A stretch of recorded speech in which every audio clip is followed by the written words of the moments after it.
में शांति विराज करे, सब अच्छा रहे। जनता जिसको जनादेश दे दिया उसको स्वीकार कर लेना चाहिए। दोस्तों, बंगाल में विधानसभा चुनाव के दूसरे चरण से ठीक 5 दिन पहले बीजेपी के रणनीतिकारों के बीच एक सर्वे रिपोर्ट आई। वो सर्वे रिपोर्ट बीजेपी की ओर से कराई गई थी। बीजेपी का एक इंटरनल सर्वे आया और उसमें मोटे मोटे अक्षरों में लिखा गया था, नेशन विद नमो। दोस्तों, उस सर्वे में बीजेपी की ओर से जो कबूल किया गया है उसके बारे में जानेंगे तो आप भी कहेंगे कि अभी बीजेपी के पक्ष में हवा बनाने की जो कोशिश अलग अलग सर्वे एजेंसियों की ओर से की जा रही है वो अपने आप में कितना बड़ा फर्जीवाड़ा है। मैं तो इन सर्वे एजेंसियों को एक तरीके का स्कैम मानता हूं। नेशन विद नमो में आखिर क्या लिखा है उसके बारे में आपको डिटेल में पढ़कर बताऊंगा। लेकिन दोस्तों, उससे पहले पश्चिम बंगाल के नेता प्रतिपक्ष शुभेंदु अधिकारी का बंगाल की मुख्यमंत्री ममता बनर्जी और टीएमसी को लेकर बदला हुआ रूप आपको दिखाऊंगा। यकीन मानिए, आपको विश्वास नहीं होगा कि शुभेंदु अधिकारी देखते देखते कितने बदल गए। नमस्कार दोस्तों, मैं हूं परवीन सानी। दोस्तों, कभी शुभेंदु अधिकारी के तेवर ऐसे हुआ करते थे।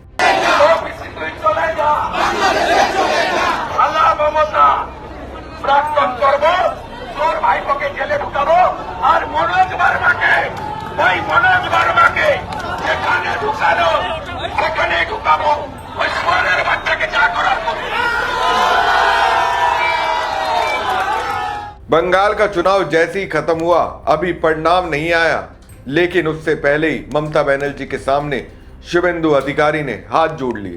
ममता बनर्जी से शुभेंदु अधिकारी ने जो कहा, यकीन मानिए उसके आधार पर आप समझ जाएंगे कि बंगाल में किसकी सरकार बन रही है। में शांति विराज करे, सब अच्छा रहे। चुनाव हो गया है, काउंटिंग में सब लोग को आना चाहिए। जनता जिसको जनादेश दे दिया उसको स्वीकार कर लेना चाहिए। बंगाल बार बार पुष्पल वायलेंस हुआ 2021 में, इस बार सबको शांति रखना चाहिए। जो तीखी नोक-झोंक चुनाव के दौरान हो गया है उसको खत्म हो जाना चाहिए। कोई नेता के ऊपर नहीं चोट होता। हम लोग का, मेरा पास सीआरपीएफ सिक्योरिटी है, ममता जी का पास 1-1.5 हजार राज्य सुरक्षा बल है, सब है, लेकिन हम लोग को तो कुछ नहीं होता। बुलेट प्रूफ कार है, आम जनता को नुकसान पहुंचाता है, आम कार्यकर्ता का ऊपर आघात होता है। कृपा करके बंगाल में शांति बनाए रखे। जनता जनादेश दे दिया है, उसको अच्छा तरीके से करने दीजिए। और इलेक्शन कमीशन और केंद्रीय सुरक्षा बल, राज्य पुलिस, कलकत्ता पुलिस, सबका साथ कोऑपरेशन करना हर कैंडिडेट इलेक्शन एजेंट का काम है। तो देखा आपने, शुभेंदु अधिकारी के हाव भाव में अचानक बदलाव आ गया। वो क्या कह रहे हैं, बंगाल की जनता ने जनादेश दे दिया है, उसे स्वीकार करना चाहिए। 2021 में परिणाम आने के बाद हिंसा हुई थी, इस बार ऐसा नहीं होना चाहिए। चुनाव के दौरान जो नोक-झोंक हुई उसे भूल जाना चाहिए। उन्होंने कहा, किसी नेता को कोई चोट नहीं होती। मेरे पास सीआरपीएफ की सिक्योरिटी है, ममता जी के पास राज्य पुलिस की सुरक्षा है, सब कुछ है, बुलेट प्रूफ गाड़ियां हैं। नुकसान अगर होता है तो आम जनता का होता है, कार्यकर्ताओं का होता है। इसलिए जो जनादेश मिला है उसे स्वीकार करना चाहिए। अब देखिए दोस्तों, शुभेंदु अधिकारी हिंसा की जगह शांति की बात कर रहे हैं। 5 साल में पहली बार उन्होंने ममता बनर्जी को सम्मान पूर्वक संबोधित किया और ममता जी कहा। बताइए, 2021 से लेकर अब तक खाला, बेगम, मुमताज, किम जोंग, पीशी, चोर, ना जाने क्या क्या कहा, और आज आखिरकार शुभेंदु अधिकारी ने ममता बनर्जी को ममता जी कहा। कहने वाले तो कह रहे हैं ये शुभेंदु अधिकारी का अपना एग्जिट पोल है, जिसमें ममता बनर्जी बंगाल की फिर से मुख्यमंत्री बन रही हैं। दोस्तों, अब लोगों के जहन में इस सवाल होगा, तमाम एग्जिट पोल एजेंसियां बंगाल में बीजेपी की सरकार बनती दिखा रही है। बीजेपी के समर्थक कह रहे हैं अब तो बंगाल में ममता गई और बीजेपी की सरकार बनेगी। लेकिन शुभेंदु अधिकारी का यह बयान तो कुछ और इशारा कर रहा है। ऐसे में सवाल है, शुभेंदु अधिकारी इनडायरेक्टली ममता बनर्जी को सॉरी क्यों कह रहे हैं? तो दोस्तों, इसके पीछे वजह है एक इंटरनल सर्वे रिपोर्ट जो सोशल मीडिया पर तेजी से वायरल हो रही है। नेशन विद नमो नाम की इस सर्वे रिपोर्ट में कहा गया, आइए आपको बताते हैं इस रिपोर्ट में क्या कहा गया। उसे मैं सरल शब्दों में आपको बताता हूं। 24 अप्रैल 2026 के ताजा आकलन के मुताबिक दोनों चरणों में मजबूत प्रदर्शन की वजह से टीएमसी को करीब 217 से 225 सीटें मिलने का अनुमान है। इस बढ़त के पीछे सबसे बड़ी वजह महिला और युवा वोटर्स का मजबूत समर्थन माना जा रहा है।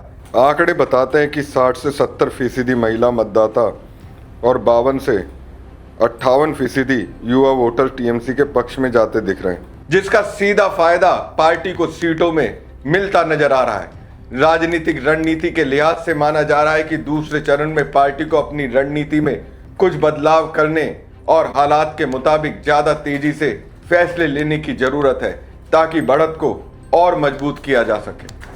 सर्वे साफ इशारा कर रहा है कि सीट स्तर पर टीएमसी को लगातार बढ़त मिल रही है।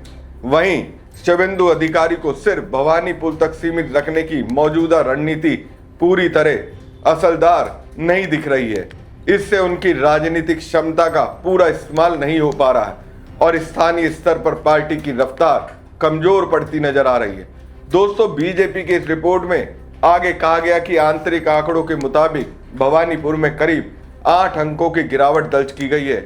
ऐसे में नेतृत्व को अपनी रणनीति, प्रचार और राजनीतिक नैरेटिव पर तुरंत दोबारा विचार करने की जरूरत महसूस की जा रही है।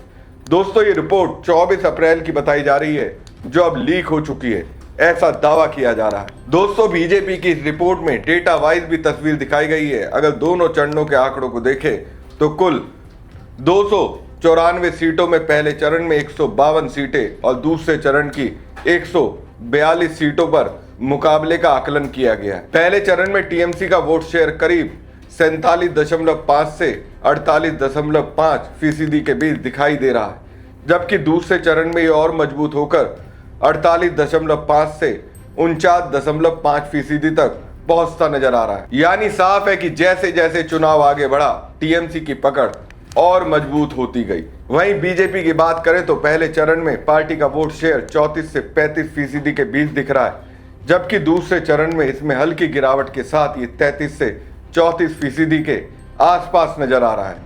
सीटों के लिहाज से देखें तो पहले चरण में टीएमसी को 101 से 105 सीटें मिलती दिख रही हैं, जबकि दूसरे चरण में पार्टी और बेहतर प्रदर्शन करते हुए 115 से 120 सीटों तक पहुंच सकती है। बीजेपी को पहले चरण में 32 से 36 सीटें मिलने का अनुमान है, जबकि दूसरे चरण में यह आंकड़ा घटकर 25 से 30 सीटों के बीच रह सकता है। अगर स्ट्राइक रेट की बात करें, यानी जिन सीटों पर पार्टी लड़ रही है उनमें जीत का प्रतिशत, तो टीएमसी पहले चरण में 72 से 74% और दूसरे चरण में 78 से 80% के दमदार आंकड़े पर नजर आ रही है। वहीं बीजेपी का स्ट्राइक रेट पहले चरण में 23 से 25% और दूसरे चरण में घटकर 18 से 20% तक जाता दिख रहा है। सबसे दिलचस्प बात यह है कि वोटिंग प्रतिशत में करीब 1 से 1.5% का जो स्विंग दिख रहा है, उसका फायदा भी फिलहाल टीएमसी को मिलता नजर आ रहा है।